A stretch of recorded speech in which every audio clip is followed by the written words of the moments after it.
नमस्कार दोस्तों, स्वागत है आपका AD education classes and notes में। तो आज हम रस की श्रृंखला में पढ़ेंगे भयानक रस। जो लोग इस वीडियो को देख रहे हैं प्लीज़ प्लीज़ प्लीज़ वीडियो को लाइक ज़रूर कर दें और शेयर ज़रूर कर दें और सब्सक्राइब भी कर लें। तो चलिए पढ़ते हैं, देरी नहीं करते हैं। भयानक रस।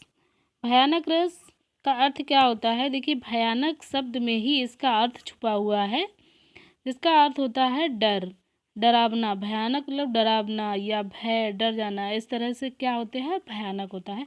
अब देखिए, इसकी परिभाषा को पहले पढ़ लेते हैं, उसके बाद समझते हैं उदाहरण से।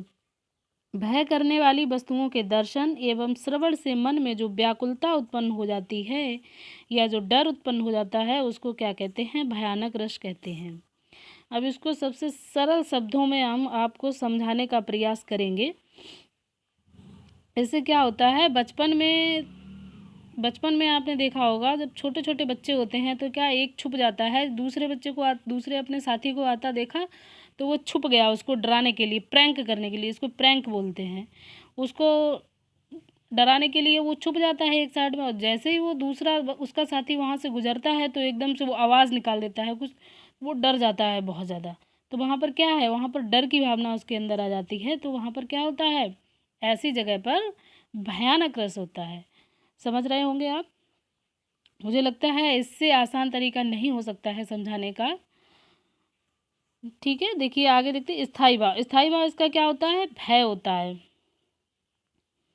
इसका स्थायी भाव जो होता है वो भय होता है। विभाव क्या होता है? विभाव देखते हैं, विभाव में दो होते हैं, आलम्बन और उद्दीपन। आलम्बन में क्या होता है? आलम्बन भयानक पशु, किसी भयानक पशु को देख लेते हैं, कोई जंगली जानवर या कुछ देख लेते हैं जिससे हमको डर लगता है, तो वहाँ क्या है, वहाँ पर भयानक रस होता है। कोई ऐसा स्थान होता है या कोई ऐसी वस्तु होती है। उद्दीपन में क्या होता है? भयानक आवाज़। भयानक आवाज़ें होती है ना, शायद आपने हॉरर मूवी देखी होंगी, उनमें क्या होता है, उनमें यही होता है। जगह जगह पे कहीं आवाज़ें आ रही हैं, कहीं ऐसा दृश्य दिखाया जा रहा है जिसको देख करके बहुत ही डर लगता है ना, तो वहाँ पर क्या होता है? भयानक रस होता है। अब देखिए, अनुभाव इसके क्या क्या होते हैं? अनुभाव इसके होते हैं रुदन। कभी कभी क्या होता है, ऐसे देख लेते हैं दृश्य तो रोने लगते हैं। ठीक है, चिंता, मूर्छा। अच्छा, डर की वजह से कभी कभी लोग बेहोश भी हो जाते हैं। बेहोशी होना, इसको मूर्छा कहते हैं। पसीना आना, डर के मारे पसीना भी आ जाता है। तो ये क्या है? अनुभाव है। और संचारी भाव, चिंता है, सम्मोह है, चिंता भी होती है इसमें, सम्मोह भी होता है। अच्छा, आगे देखते हैं, उदाहरण से समझेंगे। सबसे अच्छा तरीका है समझने का एग्जाम्पल लेकर के। तो उदाहरण नंबर 1 देखते हैं। बालधि विशाल विकराल ज्वाल मानो लंक लीलिवे को काल रचना पसारी है। इसमें उस समय का वर्णन किया गया है जब श्री हनुमान जी जो हैं, बालधि का मतलब यहाँ पर है पूंछ। ठीक है, किसकी पूंछ? हनुमान जी की पूंछ, बजरंगबली की पूंछ। बालधि विशाल, विशाल मतलब बहुत बड़ी, विकराल बड़ी, ज्वाल मानो। यहाँ पर देखिए उत्प्रेक्षा अलंकार भी हो जाएगा क्योंकि इसमें मानो लगा हुआ है। लंक लीलवे को काल रचना पसारी है। इस समय क्या है, हनुमान जी जब लंका को जाते हैं, लंका जलने लगती है, उस समय का वर्णन है कि बालदी पूंछ, इतनी बड़ी पूंछ, विशाल विकराल ज्वाल, बहुत बड़ी पूंछ हो गई है, और क्या है, एकदम ज्वाल मानो, ज्वाला, ज्वाल जाल और होता है यहाँ पे, ज्वाल जाल मानो। हाँ, ज्वाल का जो है, ज्वाल मतलब आग, आग का जाल फैल गया हो, इस तरह से हनुमान जी की पूंछ में आग लगी हुई थी। और क्या है, लंका जल रही थी, लंका जल रही थी उस समय। लंक लीलवे को काल मतलब इस तरह से आग जल रही थी, इस तरह से उसने अपना पूरा नेटवर्क कवर कर लिया था, पूरा नेट फैला दिया था पूरी लंका में आग का, पूंछ से। लंक लीलवे को काल रचना पसारी, ऐसा लगता है कि पूरी लंका को लीलवे मतलब निगल जाएंगे, काल रचना पसारी है। मतलब आग की तुलना किससे की गई है? जी, काल रसना मतलब आग ऐसी लग रही है जैसे काल की जीभ हो, उसमें क्या है, काल की जीव में क्या है, लंका काल की जीव के द्वारा पूरी लंका समा जाएगी उसमें। ठीक है, मतलब कहने का ये है कि इस तरह से आग फैली हुई है जैसे कि काल के गाल में लंका समा जाएगी। वहाँ का दृश्य देख करके क्या होता है, बहुत ही भय उत्पन्न होता है, लोगों में डर होता है। वही इन पंक्तियों में दर्शाया गया है। इसलिए यहाँ पर क्या है, यहाँ पर है भयानक रस। अच्छा, दूसरा देखते हैं, एक और अजगरही। ये बहुत इम्पोर्टेंट है और ये खूब आता है, परीक्षाओं में पूछा भी गया है।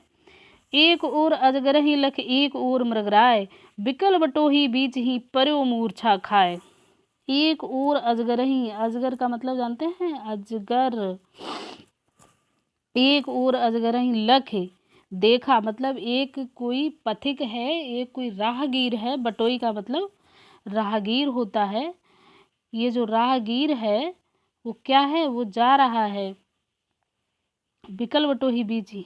एक राहगीर जा रहा है, उसने एक तरफ अजगर को देख लिया, उसके एक तरफ क्या है, अजगर, और एक और मृगराय। मृगराय का मतलब होता है शेर, और उसने एक तरफ नज़र घुमाई तो देखा शेर खड़ा था। बिकल बटोही, अब जो वो राहगीर था वो व्याकुल हो गया, बीच में ही पर मूर्छा खाया। उधर उसने इधर देखा अजगर और उधर देखा क्या है, शेर है, और वो बीच में अपने आप को पाया। यही ऐसा दृश्य देख करके वो मूर्छा खाकर बेहोश होकर के गिर पड़ा है।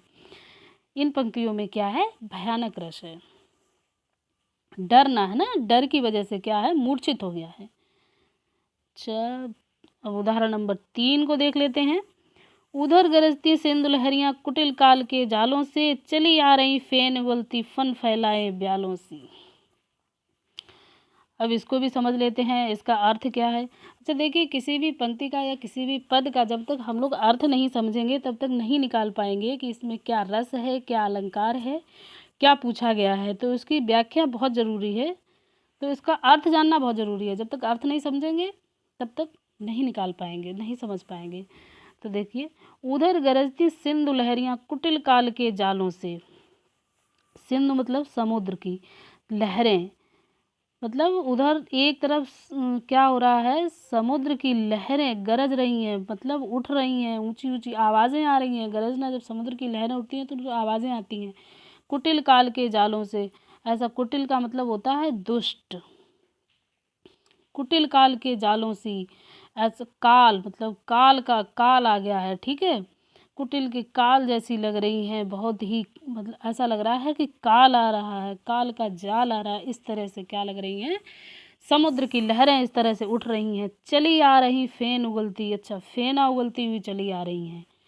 देखा होगा ना आपने, समुद्र की जब लहरें आती हैं तो वाइट वाइट एकदम फेना जैसा आता है। फन फैलाए ब्यालों से, ऐसा लग रहा है कि फन फैलाए आ रही हैं। फन मतलब मुंह फैलाए हुए आ रही हैं। कैसी, ब्यालों सी। ब्याल का मतलब होता है यहाँ पर सर्प, ब्याल का अर्थ होता है सर्प। ऐसा लग रहा है कि सर्प जो है वो फन फैला करके डसने के लिए आ रहा हो। इस तरह से क्या है, समुद्र की लहरें उठ रही हैं, इस तरह से फेन उगलती हुई चली आ रही हैं। तो वहाँ पर क्या है, ऐसे दृश्य को देखकर सभी डर लगता है, सभी को भय हो जाता है मन में। तो यहाँ पर क्या है, भयानक रस है। समझ में आया। और आज का प्रश्न है, कबीरा सोई पीर है जो जाने पर पीर में कौन सा अलंकार है। देखिए, प्रश्न का उत्तर आप जरूर दें। आप लोग प्रश्न का उत्तर नहीं देते हैं, प्रश्न का उत्तर जरूर दें, जरूर दें। और वीडियो अच्छी लगी हो तो लाइक ज़रूर करें और शेयर ज़रूर करें और सब्सक्राइब करें। सब्सक्राइब करके बेल आइकन को ज़रूर प्रेस कर लें, जिससे कि आने वाली वीडियो की नोटिफिकेशन आप तक पहुंचती रहे। और वीडियो कैसी लगी आप लोग ज़रूर हमको कमेंट करके बताइएगा। फिर मिलते हैं अगली वीडियो में, तब तक के लिए नमस्कार। हंसते रहिए, मुस्कुराते रहिए और पढ़ते रहिए। बहुत बहुत धन्यवाद।